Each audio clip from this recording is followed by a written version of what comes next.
O deputado de eleição, propriamente dita, o deputado Orlando Silva apresentou hoje o relatório final do projeto e esse projeto torna crime divulgação de notícias falsas. O texto vem sendo discutido no Congresso há quase 2 anos e a reportagem é de Adriana de Luca. A versão final do projeto de lei que criminaliza a disseminação de falsas informações foi entregue à Câmara dos Deputados com novas alterações. Entre elas, a exigência de que provedores de internet, ferramentas de busca e de serviços e aplicativos de mensagens constituam empresa no Brasil e que sejam capazes de cumprir determinações da Justiça. Saiu de uma representação meramente formal para uma representação que seja capaz de cumprir determinações judiciais. É necessário constituir uma pessoa jurídica para que essa representação dê capacidade e competência a responder às demandas e às necessidades do Brasil. O texto determina ainda a pena de 1 a 3 anos de prisão pela divulgação de informações falsas e a remuneração do conteúdo jornalístico de empresas de comunicação utilizado em plataformas digitais quando não houver o compartilhamento do endereço original do material. Além disso, passa a ser crime promover ou financiar a disseminação em massa de mensagens com informações falsas por meio de contas automatizadas, as chamadas contas robôs. O projeto também prevê que todo o conteúdo publicitário ou impulsionado esteja assim indicado e proíbe agentes políticos de bloquear usuários para impedir acesso a seu conteúdo. Agora, a expectativa é de que o presidente da Câmara dos Deputados, Arthur Lira, coloque a pauta em votação nas próximas semanas. Se aprovado, deve retornar para o Senado. O relator do projeto reduziu o prazo para a maioria das regras e propôs que grande parte das mudanças entre em vigor assim que a lei for sancionada, mirando as eleições deste ano. A legislação sobre as fake news, que está em debate no Congresso Nacional desde 2020, gera discussão e enfrenta pontos de divergência entre os partidos, como o fato de não haver uma definição no texto do que é uma fake news. Para o deputado Felipe Barros, do União Brasil, a legislação não pode valer para as eleições deste ano. Só que, no nosso entendimento, a Constituição é muito clara quando estipula que as normas a serem aplicadas numa eleição têm que respeitar um critério da anuidade, deveriam ter sido aprovadas até outubro do ano passado. Este especialista diz que o projeto de lei das fake news não se enquadra no ano eleitoral. Não é necessariamente um projeto eleitoral.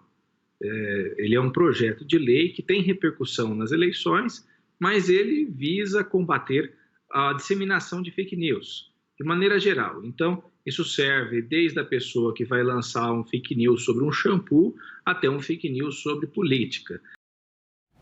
A gente conversa Não, na verdade, a conversa é quase filosófica, Caio. Se há um problema, hein, Thaís? Vou passar a primeira palavra para o Caio. Quebrar essa ordem aí primeiro, Thaís, depois o Caio primeiro. Matriarcado. Caio, a gente já entrevistou aqui, por exemplo, que era o presidente do TSE, Barroso, e a pergunta para ele foi: defina fake news. É um dificílimo problema. O que é mentira e o que é interpretação de um fato que é meia verdade? O Orlando Silva conseguiu isso? Parcialmente é muito difícil. E mais do que isso, né, Vac? Quem define o que é? Sim, mas a Justiça Eleitoral esperava muito, ou espera muito desse projeto. Sim, porque a Justiça Eleitoral, não só nesse caso, como em tantos outros casos, ela sente, como são poucos, o que é a Justiça Eleitoral? 7 ministros, né, basicamente. 7 ministros lá do TSE, Thaís Arbex conhece bem esse tribunal. Para tudo que eles fazem, eles precisam, de certa maneira, de um colchão político. Né? Por isso que esse projeto está caminhando. Né? Não, mas aí é pior, eles não precisam só de um colchão político, no que eu acho que você tem toda a razão. Eles precisam de um texto legal. Sim. Eles conseguem nesse projeto isso, Thaís? Você interfere a hora que você quiser. Hein, Thaís? Sim, William. Eles precisam de um texto legal. Eles precisam Então, mas eles têm um texto que diz para eles, sem sombra de dúvida, o que é fake news? Eles têm, até porque aqueles que são mais interessados nesse assunto estão acompanhando a elaboração desse texto para e passo, William. Estão quase que sendo coautores desse projeto ali no Congresso. E por isso, essa urgência. A expectativa do Orlando Silva era de que essa proposta pudesse ser votada até o fim deste mês que termina hoje. Não conseguiu, mas há um esforço coletivo para tentar criar essa construção legal para que se consiga, pelo menos, se não criar de fato o que é fake news, mas para que se tenha pelo menos uma linha de atuação. Mas porque peraí, hoje Thaís, não se tem. uma coisa é ter a definição, outra, como você acabou de dizer, se tiver a definição. Você botou um condicional grande aí. Tem ou não tem essa definição? Tem a definição no que é possível hoje, William, porque a gente sabe que o tema das fake news é relativamente novo, sobretudo para a discussão eleitoral. Será a primeira vez, talvez numa eleição presidencial, que esse debate vai ficar mais forte do ponto de vista de punição. Porque em 2018 a gente teve a participação desse debate, mas ele, na verdade, acabou ganhando da Justiça Eleitoral. Em 2020 a gente teve o debate, a Justiça Eleitoral conseguiu avançar algumas casas, mas ainda não o suficiente para deter tudo. Então, esse avanço, ele ainda está em construção. Hoje, no que é possível, o projeto do Orlando Silva consegue definir o que é fake news.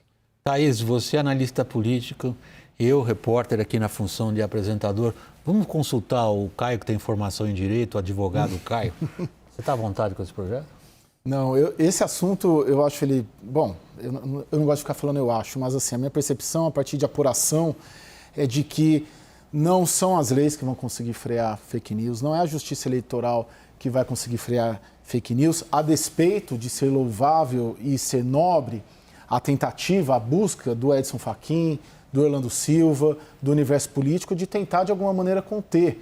Mas enquanto a tecnocracia de Brasília avança em uma velocidade, o processo de criação e difusão de fake news, de internet, de mecanismos de tecnologia da informação, avança em passos muito mais rápidos.